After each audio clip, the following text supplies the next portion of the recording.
Story Church, you may be seated. Thank you so much for worshiping with us today. My name is Troy, along with my wife, Sarah. We are the lead pastors here, so if this is your first time, welcome. We are in a series called I Want to Know, and what we did is all the month of June, we had people send in their questions, because how many of you know sometimes we have those questions that we're afraid to ask out loud, like they're in our head. And we know if we ask someone, they're probably like going to defriend us on Facebook, call the cops. I mean, like, you just never know. And so I was like, hey, you know what? What if you send in your questions anonymously, meaning that I wouldn't know? And like, some of you were still scared to do that because you're like, he's going to know. And so like, you try to like make it all funky when you ask the question, like you mix around the words. You sounded like you were from Alabama. I mean, really. Like, not that I know what those people sound like. Okay, anyways, and so we had a lot of questions sent in, some serious, some not so serious. One was, why do we have the music so loud? And I just want to answer that one, because I can't sing. And I want to be able to sing. And if you can hear me sing, guess what you're not doing? Worshiping.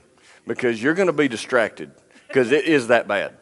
And so the other day was around the house, and like I just started singing, and it was very bad. And Noah, we're positive in our house, like we like to speak positive words. And he was like, "Dad, that's just bad." And I'm like, "You're telling the truth, so I'm going to let it slide." And I just kept singing, and it was awful. And then we were watching a show the other day, and like this little kid was singing at the top of his lungs, and it was really bad. And Noah's like, "That's like you." And I'm like, "Thanks, appreciate that." So that's why we have the music loud, because I know this. I didn't grow up in church. And so I know that I've been to those churches before, and I walk in, and I can't sing because, like, you do have the one person that they can't sing either, but they're singing so loud that, like, the worship leader's up like, why aren't you up here? Because I can't hear myself because you're singing so loud. Like, have you ever been around that person? Like, are you that person? No one's going to admit that. And so, when we were sitting down, we're like, hey, what are we going to do? How are we going to do this? I'm like, let's have the music at least almost uncomfortably loud, so that for that person that comes in and they can't sing, and they know they can't sing, but they want to worship. Like, let's take away that wall from them, so that when they come in, they can raise their hands, get on their knees, do however they want to worship, but they can sing. And so that's why we have it loud, because I want to worship, and that's just me, and I want you to be able to worship, but if you can hear me, you won't be able to worship, and so that's just all that's there in that question.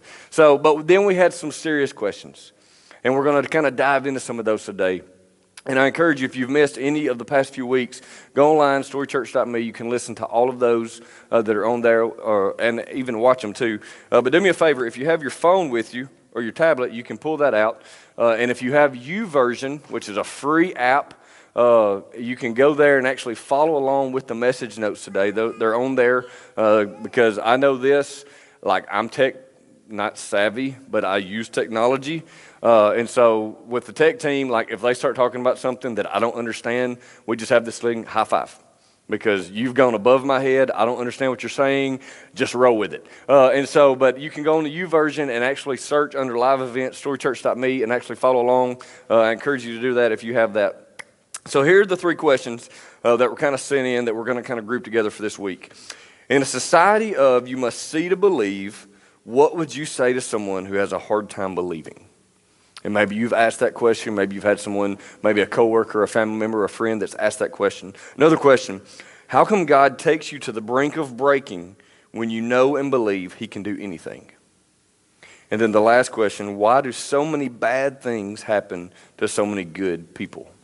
And so I don't know where you find yourself today on life's journey. Maybe you've asked that question. Maybe you have a spouse or a coworker or a family member. You have someone in your life that's asked that question. And what I want to try to do today is answer those three questions. But really, as we sat back, as we grouped all these questions together, what we really found is that kind of the bottom line behind these three questions is really, you want to know, what is faith?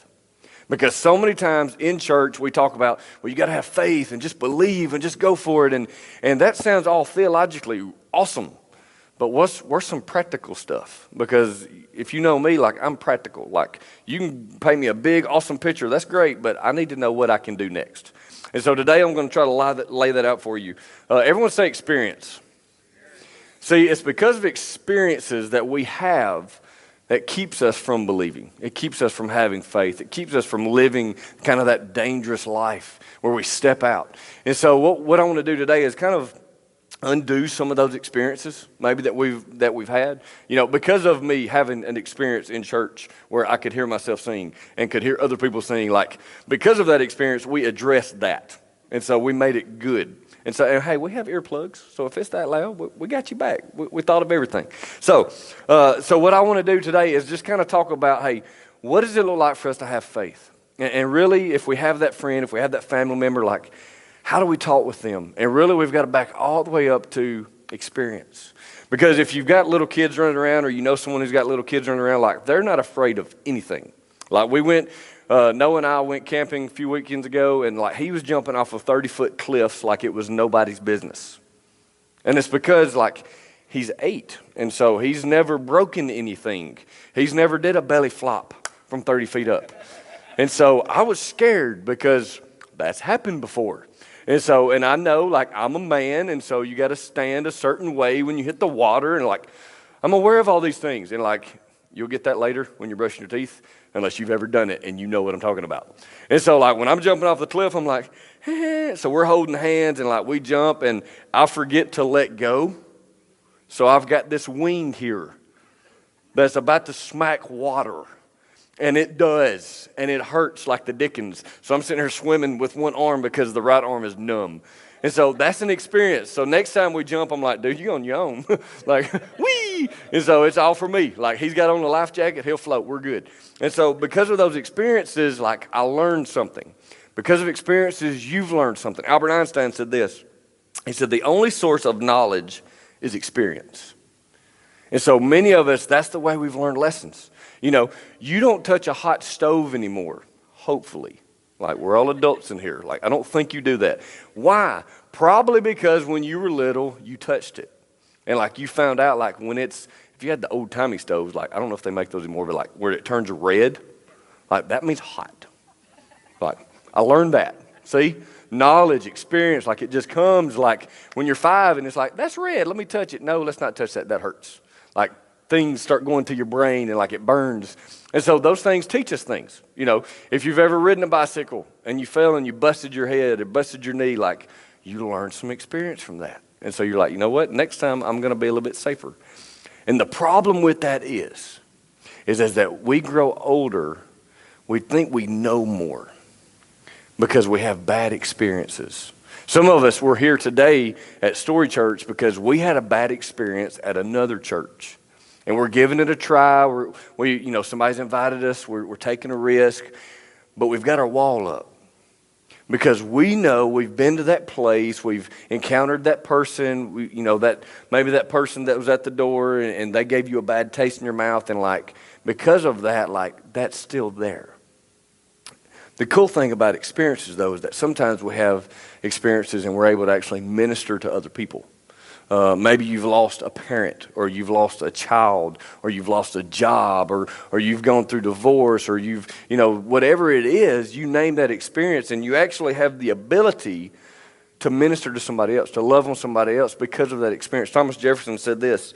He said, who then can so softly bind up the wound of another as he who has felt the same wound himself? And so I tell people all the time, like, hey, I used to struggle with alcohol. And so guess what I get to talk about when I talk to people that struggle with alcohol? How I used to struggle with it and how I overcame it. And so what you have been uniquely gifted with, because we've all struggled with something. We've all had some kind of addiction, some kind of struggle, however you terminology it. But the thing about it is this. God has uniquely set you up to be able to minister to other people.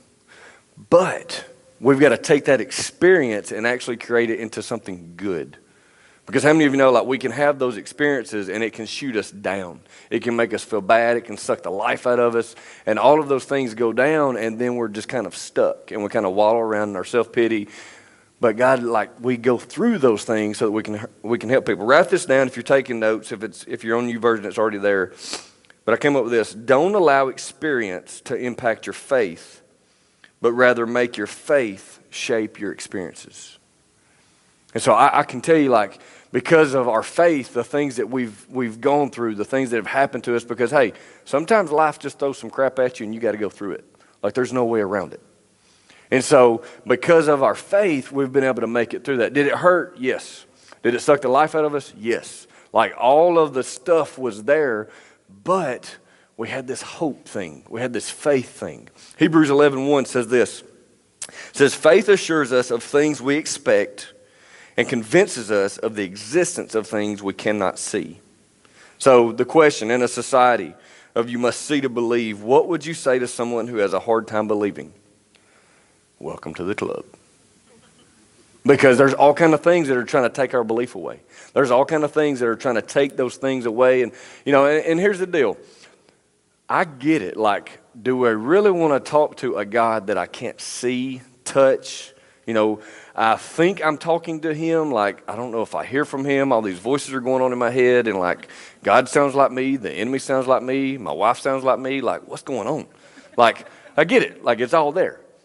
But like, what do we say to somebody? And hey, here's the deal. We just got to step out there. We just got to go for it. The problem is that we have experience and we have experiences and it shapes us and it molds us and it impacts every area of our life. And so sometimes we allow those experiences to kind of take away those opportunities. What I love about being 33 and like young and dumb is that I can still go jump off cliffs. And like, I know I could break a leg and it's going to take me a long time to heal from it, but I don't want that experience or that fear of an experience to take away the life and the freedom that God has come to give us. Jesus said, and I say this verse all the time, it's one of my favorite verses. Jesus said, I came to give you life and give it to the full. Well, unfortunately, if we allow experience to suck that life out, we don't get to live that life. And so what do you say to somebody? Hey, welcome to the club, but hey, let's see if we can't go forward with that. Like, what can I do? What are some practical things? And so here's the next question. How come God takes you to the brink of breaking when you know and believe he can do anything? And first, like, before we blame it all on God, like there's kind of like three categories there. Like first, it could be God. Like he could be trying to take you to the brink of breaking. It could be the enemy. You have an enemy. Or it could be that you just did something stupid. And like, now you're paying for it. Like sometimes that happens. Like we have to sit back and like look in the mirror and say, is this something I need to be responsible for? Or is this something that God's trying to do? And here's the deal. What's wrong with God trying to break us? Like, have we ever slowed down long enough to think about that? I wrote this down, and I encourage you to write it down. And it's not popular. So, like, you're not going to go tweet this or anything because you don't want the comments that it's going to bring. Those that God ever used greatly, he had to break mightily. So if you want to be used greatly, he's going to have to break you. Because yes, if you're a born again follower of Jesus, you've accepted him, you're spirit driven, whatever you want to terminology it as. The fact is that yes, you're spiritually alive when you follow Jesus, but we live in a spiritually dead world. And so there's all these forces that are coming against us and trying to take the life out of us. And so he's always trying to break us. And it's for our good. There's this cat that you've probably heard of, regardless if you've been in church or not, named David. David was the little cute shepherd boy, poor little brother. He was the youngest of like 8 or 9 or 20. I don't know how many brothers he had. Like they just kept going and going. And so he was out tending the sheep and there was this prophet that was coming and he was looking for a king. And so David's dad named Jesse called in all of his sons except David. Poor David. He's just out there tending the sheep. And so they call in all the sons, and the prophet's there is like, no, that's not him, that's not him. He's like, do you have any more sons? And they're like, yeah, we got that little guy that's out tending the sheep. Like, he stinks. Like, and he's like, well, go get him. Like, I want to see him. And so David walks in, and if you know anything about David, like, that was the good side of it. And then, like, he becomes the pizza boy for his brothers because his brothers are out fighting in the war. And so Jesse again, hey, I need you to go and take some food to your brothers. They're out fighting. So he goes out. There's this huge giant of a man named Goliath. And so he's out there and like he's just wanting to kill somebody, and all these other brothers and all the armies and the king, all of them are just a bunch of pansies. Like they're all hiding, like, we're not sure, they're like trying to find somebody on Facebook. Hey, come help me, I'm broke down or something like that. I don't know. They didn't have Facebook back then, I don't think. So David shows up, like he's got his pizzas, like he's like, hey, here you go, guys. Well, he hears this big man out screaming that he wants to kill them and kill their God. Well, David's just like a young guy. Like, he doesn't have any experience. Like, he hasn't learned, like, you don't mess with those people. And so he does what any of us would do. He goes and gets 5 rocks and a slingshot, which back then was not like the little wrist deal where you pull it back and like it's all awesome. No, it was like a piece of rope. So he goes out there and like starts charging at this big, huge guy, slings it one time, pow, done. Like that. Now here's the deal. If you do that, ain't nobody gonna mess with you now. Because like it's on. Like I just killed a giant with one stone. Like who wants some? Like you're gonna like get that t-shirt. And then it goes on to say, if you didn't hear it in like Sunday school, he cuts his head off with his own axe or his own knife, sword, whatever it was. Something cool. So you didn't hear that in Sunday school, but you heard it today at Story Church. So you can say you learned something. So anyway, so this is David. And so like David's awesome. But then David goes back to just tending sheep. Like he's just doing his deal. The king calls him up. It's like, hey, I want to know who that guy is. I want him on my side. Because if not, he's going to cut my head off because that was pretty awesome what he did there. And so he joins Saul's team. Saul's the king at the time. And Saul's like starts getting a little jealous of David. Because David, I mean, here's the deal. You cut off somebody's head. Guess what you get? Followers. Because like either I'm on your side or I'm against you. I think I'll get behind him. Like I don't want to lose my head in the deal. And so all these men start following David. Well, David has to run. And so here's this awesome dude. He's already been anointed to be the next king. And so, like, I know we don't do a lot of that stuff. Like, back in the day, like, once you're anointed, like, you're given this anointing from God, and, like, this thing's going to happen. And so here's David just kind of wandering around. Well, he goes and hides in a cave because Saul, the king at the current time, is trying to kill him. Like, he's trying to do everything. He calls, like, this all-out war, like, let's go get this one guy. And so David's running around, he's hiding. And so, hey, why is God trying to break me? Like maybe you're asking yourself, like, what's God trying to do in me? See, there were still some things in David that God had to break out. And so there were still some things that David had to go through. He actually wrote this as he was hiding in the cave. Like he's hiding in this cave and like he can hear Saul and he can hear his men all around him. And like, so he's just hiding in this cave. Psalm 142, 1-7, he says this, I cry aloud to the Lord. I lift up my voice to the Lord for mercy. I pour out before him my complaint. Before him I tell my trouble. When my spirit grows faint within me, it is you who watch over my way. In the path where I walk, people have hidden a snare for me. Look and see, there is no one at my right hand. No one is concerned for me. I have no refuge. No one cares for my life. Like if you've ever been at the bottom, like this guy's at the bottom. I mean, put yourself there.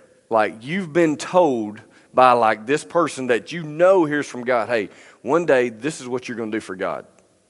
And so you're like, you're like, all right, check that. Like, let me go ahead and put that on my profile. Like, going to be king, But then the king at the current time is like, I'm going to kill you. I'm going to catch you and kill you. Like, you talking about taking the life out of you. And so he's all jacked up. Verse 5, he says, I cry to you, Lord. I say, you are my refuge, my portion in the land of the living. Listen to my cry, for I am in desperate need. Rescue me from those who pursue me, for they are too strong for me. David says, look, I know I killed Goliath, but like this is too much. Like I can't handle this. Verse 7, set me free from my prison, that I might praise your name. Then the righteous will gather about me because of your goodness to me. And so he's like in a deep, dark pit. He knows what's going on, but he's saying, you know what? God, if you do this, like, people are going to follow. And sure enough, while he's in this cave, men start showing up. And they're like, hey, we're going to follow you. Like, you're a man. Like, I know you're hiding in the cave like a big sissy, but, like, we're going to follow you because you're a man. Like, you killed Goliath, and so we're in. And so sure enough, all these people start following David. See, as I read that and as I've studied the kind of life of David, what I see is that God had to break something out of David so that then David would be a person people can follow. And so I don't know what you've been through. I don't know what God's done in your life. But, hey, you may have this ambition of, hey, I want to do this. God may, hey, he may have promised that to you, but he may not be done breaking you yet. And that's tough. That's hard. But what we've got to do is, like David, we've got to stay focused. We've got to stay focused on what God has called us to do. And hey, it's the little bitty things. Because David knew, like, hey, I can kill Saul. Like, all David had to do was like that, done. Now, actually, later on in David's life, Saul comes into a cave to take care of some business, because it was like a porta potty, except they didn't have porta potties back then. So just trying to go there, but not go there. And so Saul's taking care of some stuff. David sneaks up behind him and cuts off some of his cloak. And later, like, Saul walks out. Like, Saul didn't know. Like, Saul's like, just mind his business, goes back out to his men, like, hey, let's go find David. And David walks out of the same cave that Saul just walked out of. And David said, hey, I'm sorry about this. Like, I dishonored you. Like, here's a man trying to kill him. And he says, I'm sorry I dishonored you. Saul says, you know what? You had your chance to kill me and you didn't. I'm leaving you alone. And so Saul left him alone. And so that's just kind of David's little bitty story. Like, yeah, he went on and he did all kinds of things. He cheated on, like, he had his main guy killed and slept with his wife. And, dude, soap opera, like, right there. Just go read about David. So anyway, so write this down. There is a difference in knowing and experiencing. You see, David knew about the faithfulness of God. David knew what God could do, what God was capable of doing, but until he experienced it, that made all the difference.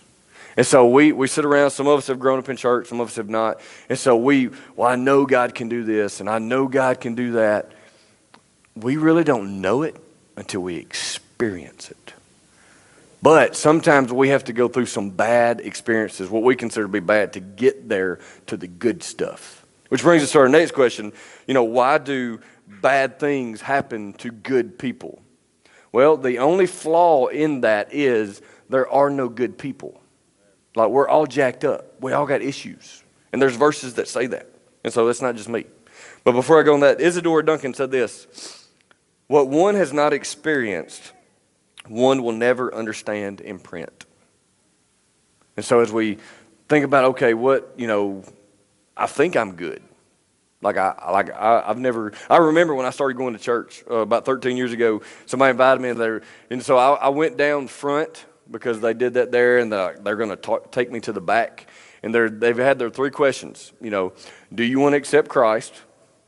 Do you want to rededicate? Which I didn't know what that was. I still don't know what that is, because that's not in the Bible anywhere. I'm just saying. Or do you want to join the church? Well, I'm like, I don't want to accept Christ because I don't know what that looks like. Not sure about the rededicate. I don't want to join the church because y'all may make me drink Kool-Aid. I'm not sure. Like, I don't know about this place. So I'm like, I'm already back here in the back. And so if you've ever done that, like, you get in the back and it's like, well, I got to answer something or I don't get out. So I'm like, well, let me just rededicate. The problem is like, if I was rededicating, I was dedicating to what I was already doing, and that wasn't good. So anyways, that just didn't work out. And so I'm back there, so I'm like, well, let me just, let me do this. But what I learned is like, hey, there's way more than that.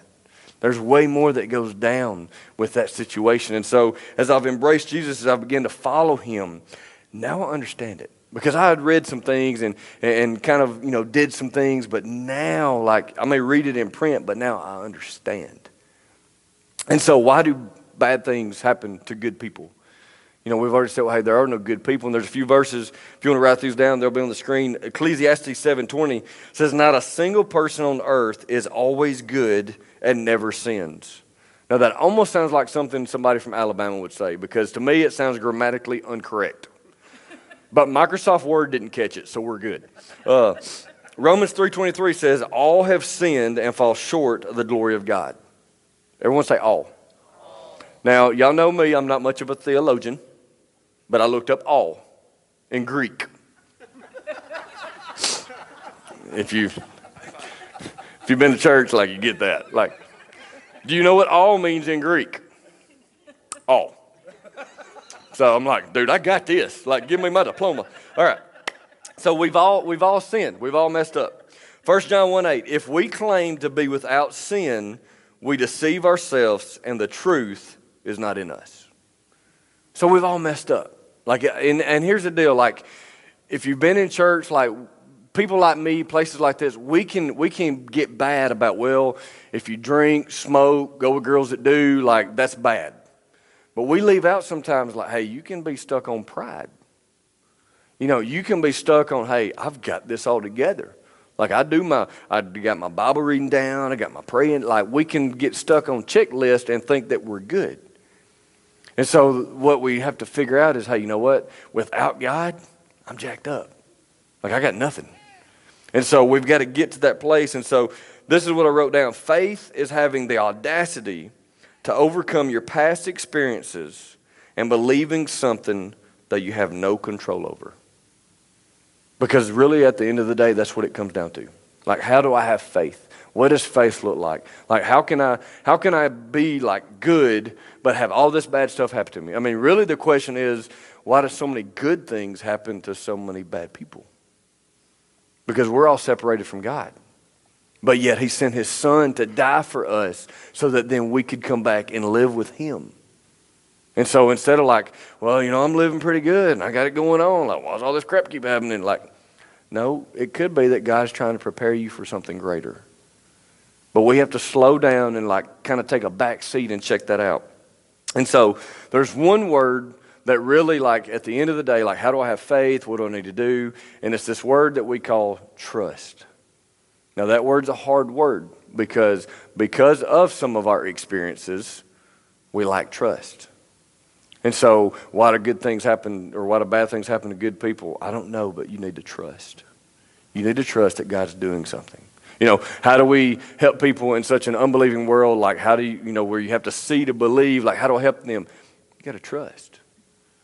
Because how many of you know, like, I can sit up here and there's nothing I can tell you. There's nothing I can share with you that's going to make you believe more. There's nothing I can say to you, show you, draw, whatever, that's going to help you believe. Like, none of that, like, that's on you. Like, all I can do is share, like, what's in the Word and kind of like what God downloads to me, and I can download it to you, but then at the end of the day, it's on you. Like, it's up to you to take that step and say, you know what? I'm going to trust. I'm going to believe. I'm just going to, I don't know why. Everything's telling me not to. All the voices in my head, but you know what? I'm going for it. I'm going to trust. Proverbs 3, 5 through 7, it says this. It'll be on the screen. It says, trust the Lord with all your heart. Do not rely on your own understanding. In all your ways acknowledge him, and he will make your path smooth. Do not consider yourself wise. Fear the Lord and turn away from evil. And so it says, hey, all you got to do is just trust. And I love it because verse 7 kind of gives you some steps. Do not consider yourself wise. Like, I'm there. Like, I got that. Fear the Lord, and not like in some scared way. Like he's going to strike you down with lightning if you like say a wrong word, or if you treat your coworker bad, or if you're mean to your spouse. Like, not that type of fear, but the fear of, you know what? He's in control. He created me. He's got all this going on. He's never let me down before. So why not just trust him again? And then turn away from evil. Like, that's easy. Like, all we have to do is figure out what's evil and then turn away from it. And so the problem is that a lot of times we don't, because it feels good, it tastes good, it looks good. We go for it. We get into the oh crap moment, and then we're like, God, get me out. Like, I can't believe you put me here. And then, like, he says to you in your voice, which makes you think you're a little woohoo, says, I didn't put you there. You chose to get there. And then you have this argument with yourself. And then you tell people you're not crazy.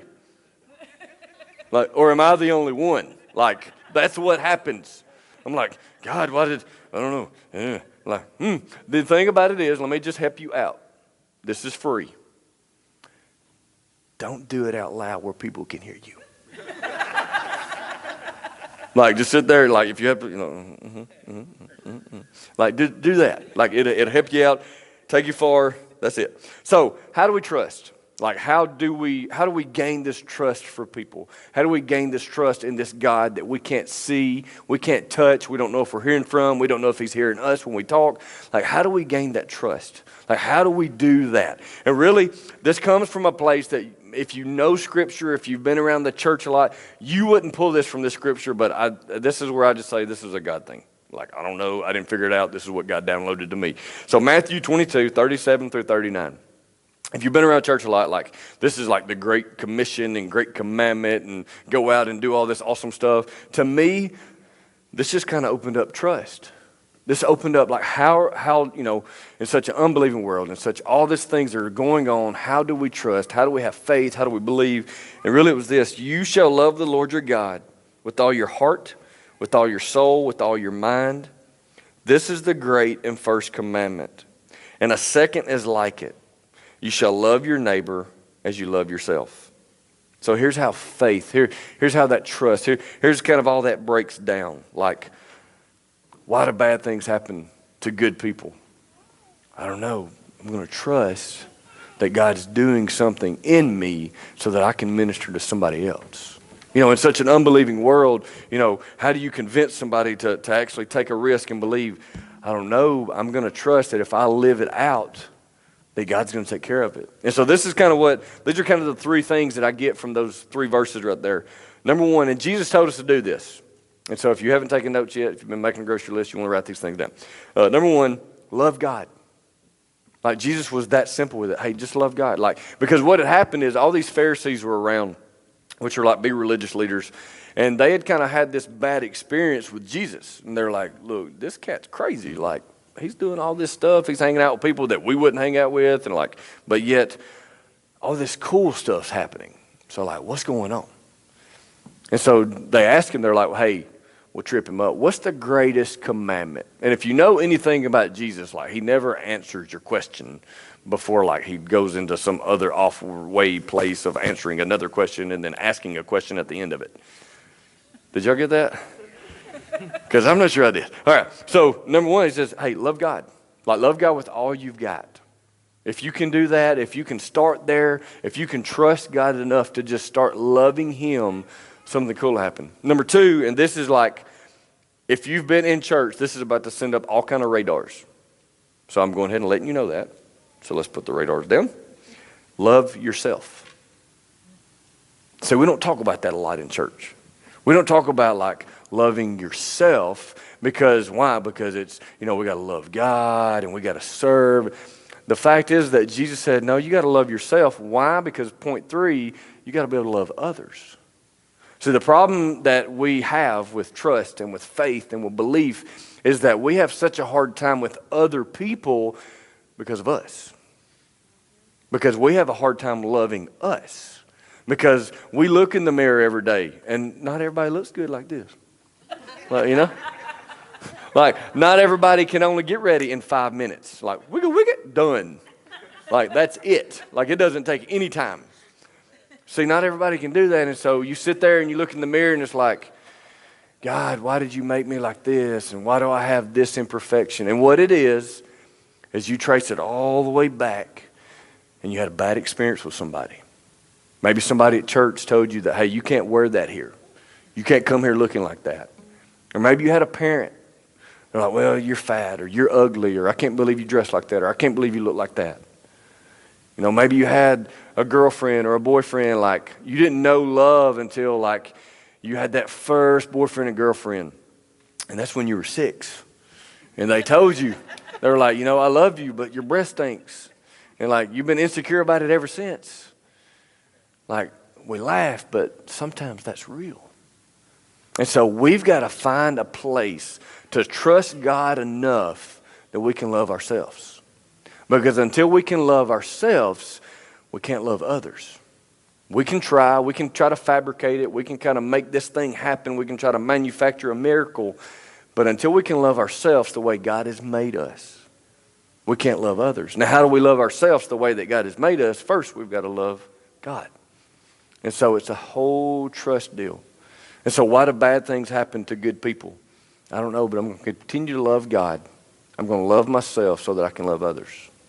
How do I help people that in such an unbelieving, you've got to see it to believe it world? Like, what am I going to do? I don't know, but I know this. In Matthew 5:16, Jesus said, if we will serve and love and show our good works, what God's doing in our life, if we'll show it, then He'll get the honor for it. So all we've got to do is love Him, love ourselves, go out, have a good time, love people. It's done. So listen to this song.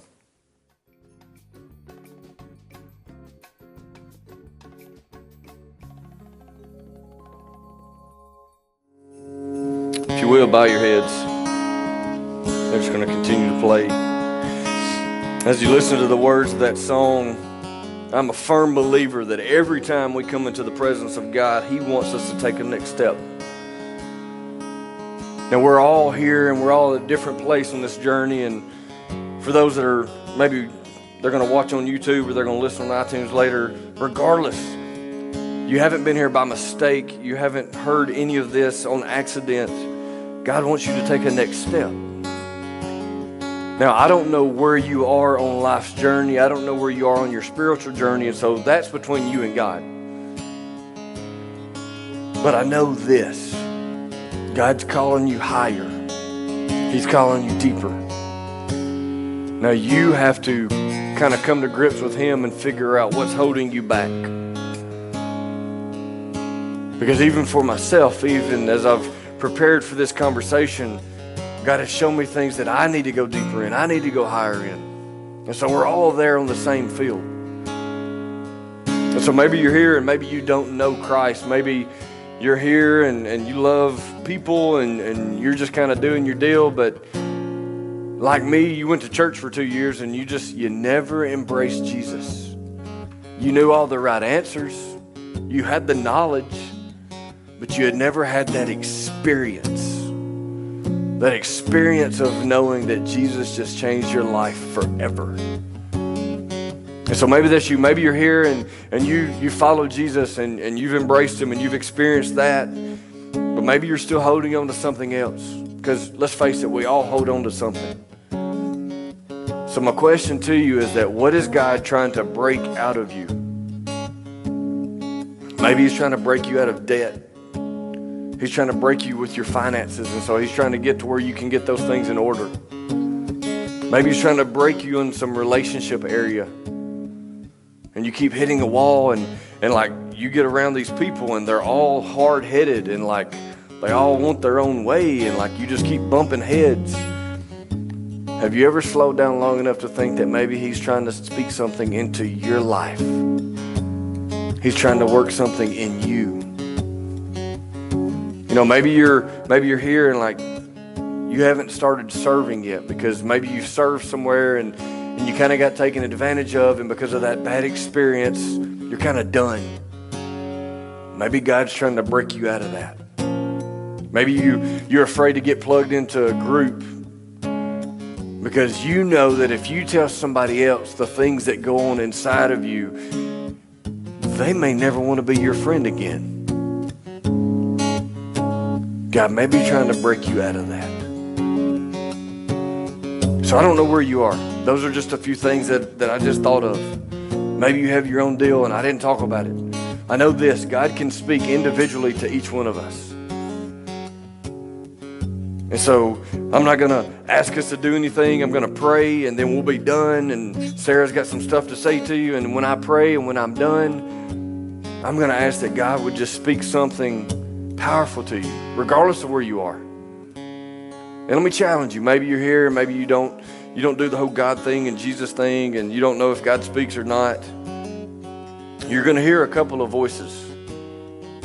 You're going to hear a voice that's going to condemn you. It's going to tell you that you're worthless, that all this is made up and all this is hogwash, and you've messed up too much, that you've gone too far. God can't do anything with you. I just need you to know that voice is a lie. That voice is an enemy who's trying to steal life away from you. But then you're going to hear a voice, and it's going to sound just like the other one, and it's going to say, I love you. I care for you. Trust me. Follow me. believe that voice, that's God. So I don't know if it freaks you out or not, but you may be hearing from God today because he speaks. So what I want to encourage you to do is just simply respond. Just trust him.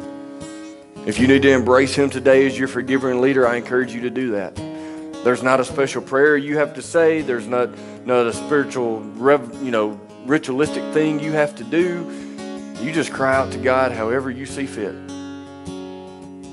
Whatever next step he's telling you to do, I want to encourage you to do it, because every time we say yes to God, guess what? Our faith grows a little bit more. We trust him a little bit more. And the more we experience it, the more he starts doing something in our life. David went on to be called a man after God's own heart. After all the screw-ups, after all the things he did wrong, after the few things he did right, God said, I want a man like that. Women, men, he's saying that today to you. I want a man, I want a woman like that. He wants you jacked up, hiccups, hang-ups, and all. He loves you that much. God, I thank you right now for this day. I thank you for this conversation. God, I thank you for the encouragement that I know that I have felt. God, I thank you for the encouragement that you're pouring out on your sons and your daughters and maybe those that don't know you yet. And God, I ask that you would speak to them in that still small voice that you have. God, that you would encourage them to take whatever next step it is that they need to take. God, that you would remind us on the days that when we feel like all the world's crashing down on us, God, remind us to trust you. God, because you're trying to do something awesome in our life.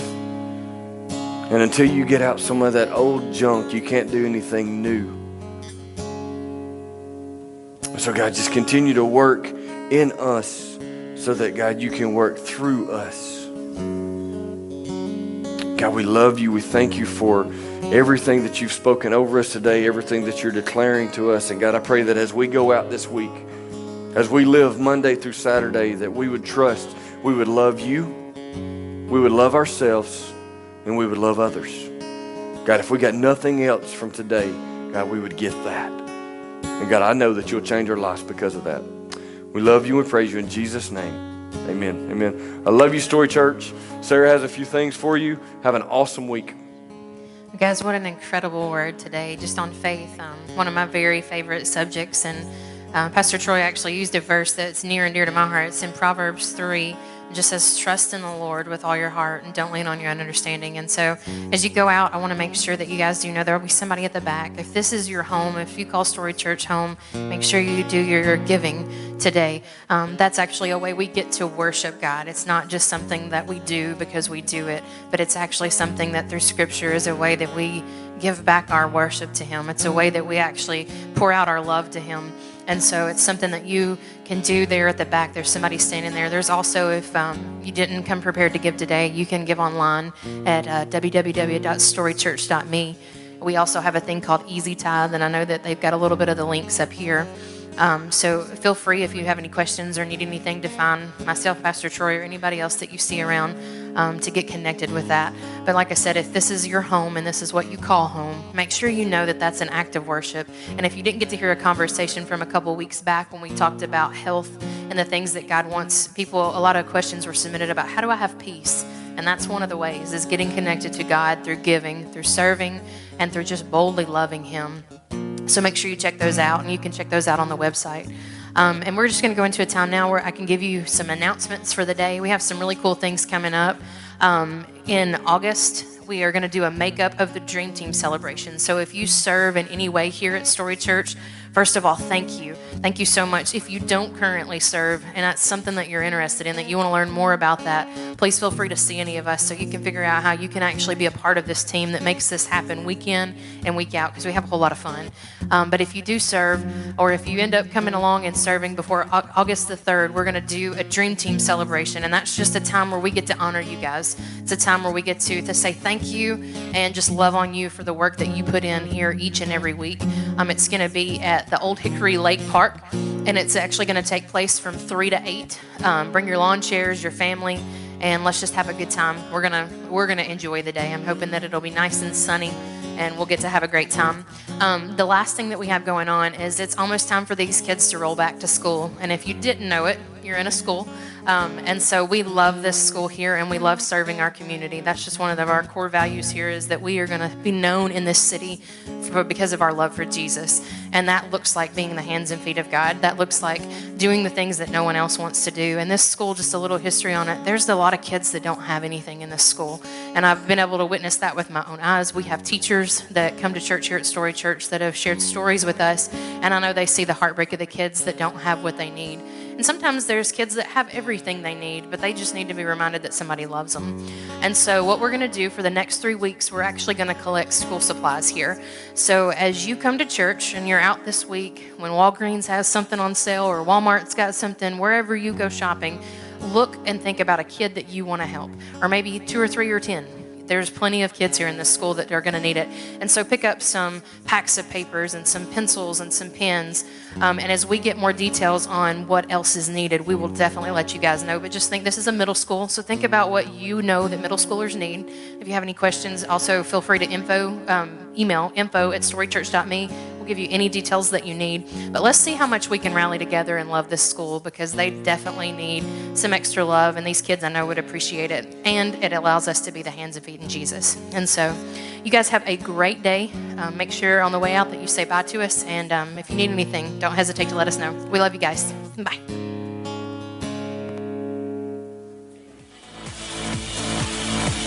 On automatic, I'm static, erratic, on automatic, on automatic, on automatic, on automatic, I'm static, erratic, on automatic.